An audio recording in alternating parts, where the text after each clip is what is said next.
The live TV, सच सबसे आगे। नमस्कार, मैं रंजीत झा और आप देख रहे हैं द लाइव टीवी। अगर आप गोदी पत्रकार नहीं हैं, मोदी भक्ति करनी नहीं आती है आपको, तो फिर आपके लिए दक्षिणपंथी ट्रोलर्स तैयार बैठे हैं।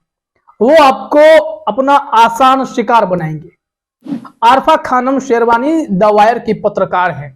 गुजरात विधानसभा चुनाव के लिए रिपोर्टिंग करने गई और उनके ऊपर ट्रोलर्स ने क्या नहीं कहा। उनको धमकी दी गई कि गुजरात का 2002 याद है ना, आपको भी बिल्किस बानो बना देंगे। यूं तो बिल्किस बानो के 11 दरिंदों को यह भाजपा सरकार रिहाई देती है।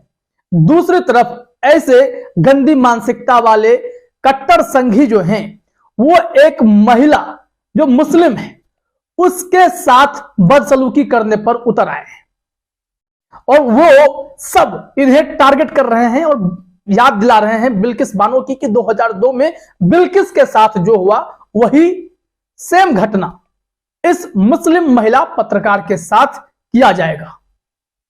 इसको लेकर खुद आरफा खानम शेरवानी ने ट्वीट किया और उन्होंने बताया कि कैसे उन्हें गालियां दी जा रही हैं, धमकियां पड़ रही हैं, ट्रोलर्स उनके पीछे पड़े हुए हैं और गुजरात में जब वो रिपोर्टिंग कर रही है, सच्चाई को सामने लाने की कोशिश करती है, तो उस वक्त ऐसे ट्रोलर्स, गुंडे टाइप के जो ट्रोलर्स होते हैं, वो उन्हें धमकी दे रहे हैं। और आज के भारत में मुस्लिम होना और मुस्लिम महिला के लिए रिपोर्टिंग करना कितना भारी हो जाता है, ये लोग साबित करने पर तुले हुए हैं। जो ट्वीट उन्होंने किया है वो अपने स्क्रीन पर आप देखिए। आरफा खानम शेरवानी ने कई ट्रोलर्स के कमेंट को शेयर किया, फिर लिखा कि बच के रहना गुजरात में 2002 याद है, तुम्हारा भी बिल्किस बानो बनाएंगे। My comment section is full of these threads when I am reporting from Gujarat.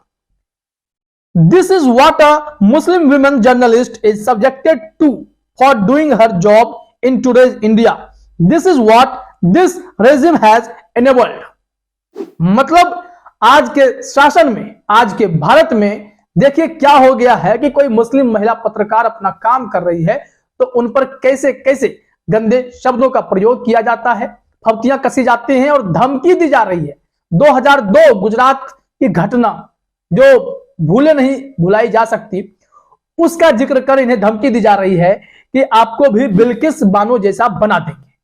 Bilkis Bano के साथ क्या हुआ था वह याद करते ही रूह कांप उठते हैं। बिल्किस बानो ने जो तकलीफ, असहाय दर्द झेला, जो जख्म उनके थे, वो उस वक्त और हरे भरे हो गए जब एक और प्रधानमंत्री 15 अगस्त को लाल किले की प्राचीर से कह रहे थे महिलाओं का सम्मान कीजिए, महिलाओं का अपमान ना होने पाए, उनका ख्याल रखें। लेकिन ठीक उसी शाम दूसरी तरफ गुजरात में गुजरात की भाजपा सरकार ने उन 11 गुनहगारों को जो बिल्किस के दोषी हैं, उन सबको रिहा कर दिया। तो ऐसे में ये चुनाव के ठीक पूर्व रिहाई हुई, उसको लेकर भी सवाल तो उठे ही थे। लेकिन अब एक मुस्लिम महिला पत्रकार जो पत्रकारिता करने गुजरात में गई, गुजरात की सच्चाई से देश को, गुजरात की आवाम को रूबरू कराना चाहती थी, लेकिन दक्षिणपंथी ट्रोलर्स ने उनका काम करना भी मुहाल कर दिया। कुछ ट्वीट्स देखना जरूरी है कि ऐसा क्या ये लोग लिख रहे हैं जिससे आरफा खानम शेरवानी तो चिंतित हुई हैं, अन्य लोग भी हैरान हैं। और फिर आरफा खानम क्या रिपोर्टिंग करती हैं वो भी देखना और समझना जरूरी है। तब समझ में आएगा कि इन संघियों की इतनी जलती क्यों है, इतने परेशान क्यों हो जाते हैं जब कोई सच्ची पत्रकारिता करता है। जैसा कि रवीश कुमार को देखिए, एक पत्रकार को रोकने के लिए अडानी ने 400 करोड़ झोंक दिए और मजबूरन रवीश कुमार को इस्तीफा देना पड़ा। खैर, बात अभी आरफा खानम शेरवानी की। उन्होंने अपने ट्वीट में जो कमेंट शेयर किया है वो देखिए। इसमें लिखा हुआ है, बच के रहना गुजरात में समझी 2002 याद है ना या भूल गई।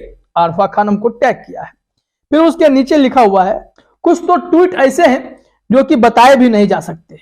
फिर लोग हैं, आएगा तो मोदी ही, south Gujarat different cause it's NRI effect. 2002 के बाद कोई कर्फ्यू नहीं लगा, कोई नया अब्दुल लतीफ पैदा नहीं हुआ। जिनको जो लिखना था वो अपना कमेंट इसमें करते रहे। राकेश शर्मा ने आरफा खानम शेरवानी के ट्वीट को शेयर करते हुए लिखा, new India that you voted for, that you are proud of and would like your children to inherit, your real legacy for the coming generations, and no these are not some aliens but people you know, your neighbor, colleague, friend, cousin, family, elder who spew such hateful crap। इन्होंने कहा है, क्या इसी नए भारत के लिए आपने vote किया था? इसी के लिए क्या आप गर्व करते हैं? क्या आपके बच्चे इसी तरह जो है विकास करेंगे, इसी माहौल में रहेंगे? और उन्होंने कहा कि ये जो है कि ये लोग कोई एलियन नहीं है, ये हमारे पड़ोसी हैं, ये हमारे आसपास के लोग हैं जो अब हेट स्पीच करते हैं, जो जहर उगलते हैं, और ऐसे लोग ही समाज में एक समुदाय के प्रति जहरीले बोल बोलते हैं, नफरत की भावना रखते हैं, भावनाएं आहत करते हैं, और यही हो रहा है। इसलिए उन्होंने कहा कि मैं एक मुस्लिम महिला पत्रकार हूं और मेरे साथ ऐसा सुलूक किया जा रहा है। हम जब काम करते हैं तो हमारे काम करने के पीछे इतने ट्रोलर्स जो हैं लगे पड़े हैं ताकि हम काम नहीं कर सके, तो ये ट्रोलर्स हमें रोकते हैं और इस तरीके की घटिया कमेंटबाजी करते हैं, जो कहीं ना कहीं धमकी के तौर पर भी है कि अगर कोई मुस्लिम है तो क्या गुजरात में मुस्लिम होना अपराध है? आरफा खानम शेरवानी के रिपोर्टिंग का अगर आपको अंदाज समझना है तो उन्होंने बिल्किस बानो पर रिपोर्टिंग की। उनके पति से उन्होंने पूछा कि जब आपको इस बात की जानकारी हुई कि बिल्किस बानो के 11 दरिंदों को रिहा कर दिया गया है, तब आप पर क्या बीती या बिल्किस पर क्या बीती थी? उन्होंने बताया कि बिल्किस को जैसे ही इस बात की जानकारी हुई तो वो बेहोश हो गई। उन्होंने ट्वीट किया है, फिर वीडियो भी देखिएगा। उन्होंने लिखा कि भाजपा सरकार के 11 बलात्कारियों को रिहा करने की खबर सुनकर बिल्किस बानो बेहोश हो गई। दोषियों के रिहा होने के बाद अभी तक बुरी तरह डरी हुई है बिल्किस बानो। बिल्किस के पति याकूब ने आरफा खानम को बताया है, क्या अमित शाह बता पाएंगे किन दंगाइयों को सबक सिखाकर वो गुजरात में शांति लाए हैं? आरफा खानम ने तीखा सवाल पूछा सीधे अमित शाह से, और जब अमित शाह से सवाल पूछेंगे तो ट्रोलर्स इनके पीछे पड़ ही जाते हैं। और फिर देखिए वीडियो में जो बातचीत हुई, थोड़ा सा सुनना जरूरी है। क्या बीतती है उन पर जो जख्म खाए हैं। बिल्किस बानो ने इतने गहरे जख्म 2002 में झेले और 20 साल के बाद वही जख्म जब सामने आ गया तो वो बेहोश हो उठे। देखिए ये वीडियो। लोग बाहर आए 11 लोग, तो क्या कह रही थी बिल्किस? देखो, पहले तो हमको कुछ मालूम नहीं था, बिल्कुल यकीन नहीं था। हम बाद में हमको पता चला कि भाई तो गुजरात सरकार की कमेटी ने इनको सिफारिश भेज के छोड़ दिया गया है। फिर हम जाके घर पे बिल्किस को बताया तो बिल्किस एकदम मायूस हो कि 18-20 साल की लड़ाई के साथ मेरे साथ क्या हो गया, अब मैं कैसे जी पाऊंगी। तो सुन लिया आपने, आरफा खानम शेरवानी के पीछे दक्षिणपंथी ट्रोलर्स क्यों पड़ते हैं? क्योंकि आरफा भी अपनी रिपोर्टिंग से गुजरात विधानसभा चुनाव की सच्चाई तो दिखाती ही है, साथ ही साथ उन मसलों को भी बेबाकी से उठाती है जिससे सरकारों को चुभन होती है। इसलिए ट्रोलर्स इनके पीछे पड़ जाते हैं। फिलहाल इस वीडियो में इतना ही। आप सभी का हमसे जुड़ने के लिए बहुत बहुत धन्यवाद। द लाइव टीवी, सच सबसे आगे।